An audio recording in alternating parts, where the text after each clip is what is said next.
Hello and welcome back to my YouTube channel. आज हम discuss करेंगे ग्रोथ एंड डेवलपमेंट के कंसेप्ट के बारे में। इस टॉपिक के अंदर हम स्टडी करेंगे इनका बेसिक जो डेफिनेशन या इंट्रोडक्शन आप लोग लिख सकते हो, उसके बाद इनके अंदर क्या डिफरेंसेस हैं, देन इनके प्रिंसिपल्स क्या हैं, स्टेजेस कौन सी हैं। So first of all, growth refers to the quantitative changes that take place in a child.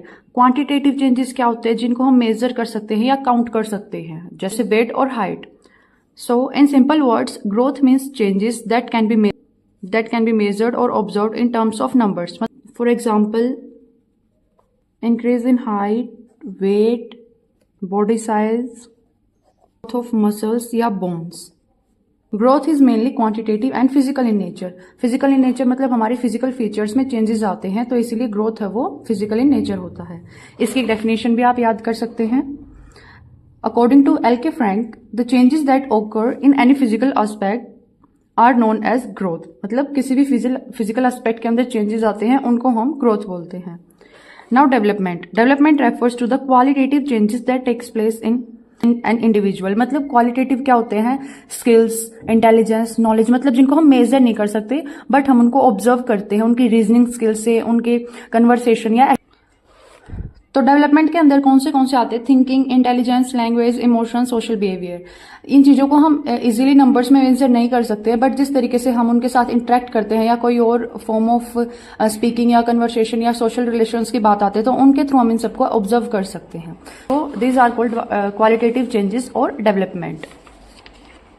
तो इस तरीके से अगर हम ग्रोथ को कुछ वर्ड्स में डिफाइन करेंगे तो किस तरीके से बता सकते हैं? Mainly quantitative changes and development is mainly qualitative and overall changes. मतलब इसके अंदर क्वांटिटेटिव भी आता है और क्वालिटेटिव भी आता है, बोथ फिजिकल चेंजेस भी आता है, intelligence changes, emotions, everything included in development. तो इसके कुछ डिफरेंसेस अब उनके बारे में पढ़ेंगे। सबसे पहले ग्रोथ इज फिजिकल चेंज या weight, body size etcetera. Then development includes physical and mental changes. इसके अंदर फिजिकल चेंजेस भी होंगे और मेंटल चेंजेस भी होंगे, इसीलिए एक ब्रॉडर कंसेप्ट बन जाता है और जो ग्रोथ हो एक नैरो कंसेप्ट है। देन सीक्वेंस, ग्रोथ है वो सिक्वेंशियल नहीं होता है, डेवलपमेंट सिक्वेंशियल होता है। For growth is quantitative and development is qualitative, not continuous. जो ग्रोथ है वो कंटिन्यूस नहीं होती, क्योंकि फिजिकली ऐसा नहीं है कि पूरी सारी लाइफ टाइम बढ़ते रहेंगे। ऐसा होता तो बहुत लंबे लंबे हाइट के इंसान हो जाते, लेकिन ऐसा नहीं होता है। एक स्टेज पे आने के बाद हमारी ग्रोथ रुक जाती है। लेकिन जो डेवलपमेंट है, हमारे जो मेंटल चेंजेस होते हैं, इंटेलेक्चुअल चेंजेस होते हैं, इमोशंस का हम अपना डेवलपमेंट करते हैं, वो लाइफ लॉन्ग चलता रहता है। तो इसीलिए डेवलपमेंट को कंटिन्यूअस, लाइफ लॉन्ग या वर्म टू टर्म चेंज भी बोला जाता है। इसको आप जरूर ध्यान में रखिएगा। वर्म टू टर्म कौन सा होता है, ग्रोथ या डेवलपमेंट? बहुत बार ये टेट एग्जाम्स में आया है। Easy to see and it is physical growth. जो ग्रोथ है हम उसको इजीली देख सकते हैं कि किसी की हाइट बढ़ रही है वो भी दिखाई देता है, किसी का वेट बढ़ रहा है वो भी दिखाई देता है, बॉडी साइज के अंदर चेंजेस आते हैं वो भी इजीली विजिबल होता है। लेकिन जो मेंटल ग्रोथ होती है वो इजीली देखी नहीं जा सकती है, वो बाय सम क्वेश्चंस या हम उनसे इंटरेक्शन करते हैं, उसी के थ्रू हमें इसके बारे में पता लगता है। So these are the differences between growth and development. ये मैं आपको कुछ वर्ड या वन लाइनर्स दिए हैं, इनको आप आगे इंक्रीज भी कर सकते हो अगर ये क्वेश्चन वर्ड आता है, इनके बारे में 2-2, 3-3 सेंटेंसेस लिख के। Next one, principles of growth and development. पहला प्रिंसिपल है प्रिंसिपल ऑफ कंटिन्यूटी। ग्रोथ के अंदर हमने डिफरेंसेस के अंदर पढ़ा है, जो ग्रोथ होता है वो कंसेप्शन टू मैच्योरिटी जाता है, एंड जो डेवलपमेंट है वो कंसेप्शन टू डेथ होता है। स्टार्टिंग में एक छोटा सा फर्टिलाइज्ड एक जाइगोट होता है, उसके बाद वो धीरे धीरे एक चाइल्ड में डेवलप होता है, उसके बाद एक पूरा ह्यूमन बीइंग बन जाता है। So that is continuity in the growth then development. Conception to death तक की हमेशा चलता रहता है, कुछ ना कुछ नया इंटेलिजेंस के अंदर हमारा ऐड होता है, नई नई चीजें हम सीखते रहते हैं या इमोशंस को हम कंट्रोल करते हैं, लाइफ लॉन्ग ये प्रोसेस चलता रहता है। So it is conception to death. Development follows a pattern. एक पैटर्न के अंदर ही डेवलपमेंट होती है या एक यूनिफॉर्म पैटर्न के अंदर होता है डेवलपमेंट।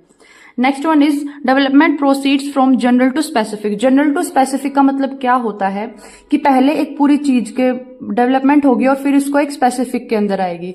फॉर एग्जाम्पल, उसकी पाम है उसको यूज करना सीखता है, क्योंकि बच्चे की जो फिस्ट होती है बहुत ज्यादा स्ट्रांग होती है, लेकिन धीरे धीरे उसका उनकी जो फिंगर मसल्स है उसके ऊपर उसका कंट्रोल आता है। तो एक जनरल टू स्पेसिफिक की तरफ जा रहा है। उसी तरीके से कोई भी हम टॉपिक या कोई भी एक नया चीज सीखते हैं उसके बारे में एक मोटे मोटे इन्फॉर्मेशन होता है। जैसे अभी हम पढ़ रहे हैं कि ग्रोथ या डेवलपमेंट, हमने पहले भी पढ़ा है कि इसका मीनिंग क्या होता है, लेकिन अब हम स्पेसिफिकली इनके डिफरेंसेस के बारे में पढ़ रहे हैं कि स्पेसिफिक ग्रोथ का मतलब क्या है और डेवलपमेंट का स्पेसिफिक मीनिंग क्या है। तो इसी तरीके से डेवलपमेंट भी होता है कि जनरल टू स्पेसिफिक की तरफ जाता है। Next one is individual differences exist. Obviously किसी की भी आईक्यू, मेंटल स्टेट जिस जो अटेन करता है या किसी का भी इमोशनल लेवल सेम नहीं होता, सभी के सभी डिफरेंट पर्सनैलिटीज में होते हैं। तो principle of joint product of heredity and environment, ये चीज ग्रोथ में भी होती है और डेवलपमेंट में भी होती है, हेरिडिटी और इन्वायरमेंट। हम एक एग्जांपल लेके चलते हैं। हेरिडिटी के अकॉर्डिंग एक बच्चा बहुत ही हेल्थी बैकग्राउंड से आ रहा है, ठीक है, हेरिडिटी उसकी अटेन की है कि बहुत ज्यादा हेल्दी बैकग्राउंड है, लेकिन हम उसको प्रॉपर न्यूट्रिशन नहीं देंगे, प्रॉपर इन्वायरमेंट नहीं देंगे, प्रॉपर फ्रेश एयर नहीं देंगे, तो ऑब्वियसली उसकी जो ग्रोथ है उसकी वजह से वो अच्छे से नहीं होगी। तो इसके अंदर हेरिडिटी और इन्वायरमेंट दोनों का एक प्रॉपर प्रोडक्ट होना जरूरी है। उसी तरीके से डेवलपमेंट, फॉर एग्जाम्पल किसी का आईक्यू स्ट्रॉन्ग है लेकिन हम उसको डिफरेंट अपॉर्चुनिटीज नहीं, और हम उसको प्रॉपर गाइडेंस नहीं दे रहे हैं, उसको प्रॉपर अपॉर्चुनिटीज नहीं मिल रही हैं, या उसके पास प्रॉपर एजुकेशन का इन्वायरमेंट नहीं है, तो उसका आईक्यू उस तरीके से डेवलप नहीं हो पाएगा जैसे होना चाहिए था। तो इसके अंदर हेरिडिटी और इन्वायरमेंट दोनों का एक प्रॉपर प्रोडक्ट होना चाहिए जिससे कि ग्रोथ और डेवलपमेंट बहुत अच्छे से हो सके।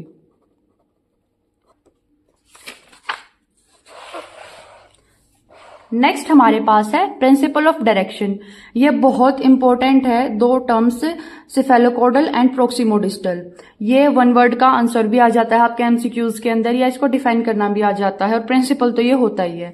तो जो सिफेलोकॉर्डल है हम इसको इस तरीके से याद करते हैं, सिफेलो मतलब सिर, सिफेलो को हम सिर से नोट कर सकते हैं, तो ऑब्वियसली इसका अगर एक का समझ में आ जाएगा तो दूसरे का अपने आप आ जाएगा। तो हेड टू टो होता है ये, head to toe, and proximodistal होता है centre to surface.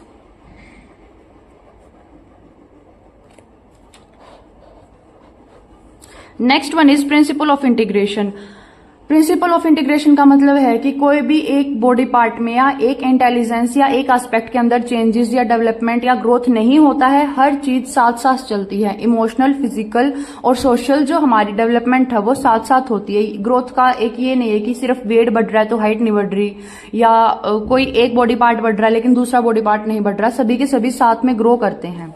So it is the principal of integration. Important principle से इसके अंदर वो है। इसके अलावा आप और भी ऐड कर सकते हो, principle of maturation and learning, principle of predictability of development, या principle of spiral growth and development, बहुत सारे और भी हैं। अगर आपको किसी भी इनमें से प्रिंसिपल के अंदर डाउट है तो आप कमेंट करके अपना डाउट पूछ सकते हैं। नेक्स्ट हम डिस्कस करते हैं डोमेन्स ऑफ डेवलपमेंट के बारे में, emotional, physical, cognitive, social and language. सबसे पहले हम फिजिकल डेवलपमेंट के बारे में पढ़ेंगे। तो इसके अंदर क्या क्या होता है, चेंजेस इन हार्ट, मसल्स और बॉडी स्ट्रक्चर एक्सेट्रा, या अदर जो मोटर स्किल्स होती हैं उनका अपने हाथ के ऊपर किस तरीके से कंट्रोल आ रहा है बच्चों का। पहले फिस्ट के ऊपर होता है, धीरे धीरे वो पेन को, पेंसिल को पकड़ना सीखते हैं, या किसी ऑब्जेक्ट को अपने फिंगर से ग्रैब करना सीखते हैं। तो ये मोटर स्किल्स को डेवलप करना है। वॉकिंग, रनिंग, क्रॉलिंग, ये डिफरेंट चीजें आती हैं, वो फिजिकल डेवलपमेंट के अंदर आती हैं। Next one is cognitive development. इसके अंदर जो होते हैं वो होता है थिंकिंग, इंटेलिजेंस, प्रॉब्लम सॉल्विंग और लर्निंग। ये सारी हमारी कॉग्निटिव स्किल्स के अंदर आती हैं। Next one is emotional development. Emotional development के अंदर क्या आता है कि किस तरीके से बच्चा अपनी इमोशंस को कंट्रोल करना सीखता है। शुरू में जैसे छोटा बच्चा होता है उसको अगर गुस्सा आ जाता है तो चीजों को फेंकता है, तोड़ता है, ये सारी चीजें, लेकिन धीरे धीरे बच्चे का अपने इमोशंस के ऊपर कंट्रोल आ जाता है। वो अपने इमोशंस को इजीली शो नहीं करता है। अगर उसको गुस्सा आ रहा है वो उसको कंट्रोल करता है, हैप्पीनेस को भी कंट्रोल करता है, एंगर, सोरो, सैड, सब चीजों को धीरे धीरे कंट्रोल करना सीख जाता है।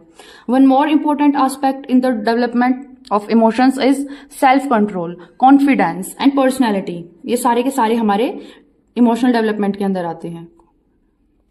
Next one is language development. Language development भी बच्चे का सराउंडिंग से होता है। इसके अंदर आ जाती है हमारी लिसनिंग स्किल्स भी आती हैं। बोलने से पहले सुनना पड़ता है, कि पहले बच्चा सुनता है फिर उसको बोलना सीखता है। लिसनिंग, स्पीकिंग, रीडिंग, कम्युनिकेशन, ये सारी की सारी स्किल्स इसके अंदर आ जाती हैं इन द लैंग्वेज डेवलपमेंट। तो ये इसके डोमेन्स ऑफ डेवलपमेंट थे। नेक्स्ट है स्टेजेस ऑफ डेवलपमेंट। तो अभी इस वीडियो के अंदर हम इसका टाइम पीरियड ही करेंगे और 3 स्टेजेस के बारे में थोड़ा थोड़ा पढ़ते हैं। इन्फेंसी के अंदर क्या होता है, एज जो होती है इसकी 0 to 2 years, ये बच्चा पैदा हुआ और उसके बाद 2 साल तक वो जो जितने भी चेंजेस आए हैं, फिजिकल ग्रोथ जो भी इसके अंदर आता है, वो हम इन्फेंसी स्टेज के अंदर पढ़ते हैं। Next one is childhood. इसके 2 स्टेजेस में डिवाइड कर रखा है, एक है अर्ली और दूसरे को हम मिडल या लेटर चाइल्डहुड, अलग अलग जो बुक्स उनमें अलग अलग होता है। तो आप अर्ली या लेटर कोई भी आप इसको याद कर सकते हैं। 2 to 6 years होता है इसके अंदर, एंड इसके अंदर होता है 6 to 12 years। And the next one is adolescence, हो जाती है 3 to 19 years। स्टेजेस को अच्छे से याद कर लेना, इसका टाइम पीरियड कहां से कहां तक होता है, क्योंकि 1 लाइनर्स में एमसीक्यूज आ जाता है। तो इस वीडियो के अंदर हम इतना ही पढ़ेंगे, इसके प्रिंसिपल क्या थे, स्टेजेस और बेसिक डिफरेंस क्या होता है इसके अंदर। नेक्स्ट वीडियो में हम इनके स्टेजेस को अच्छे से ब्रेक डाउन करके पढ़ेंगे कि उसमें इमोशनल डेवलपमेंट कैसे होती है, फिजिकल ग्रोथ कैसे होती है और बाकी चीजों के बारे में। आपको सभी पॉइंट्स अच्छे से क्लियर हुए हैं। अगर फिर भी आपको किसी भी पॉइंट के अंदर कोई भी डाउट है तो आप कमेंट करके अपना डाउट पूछ सकते हैं। So thank you for watching the video, see you in the next one.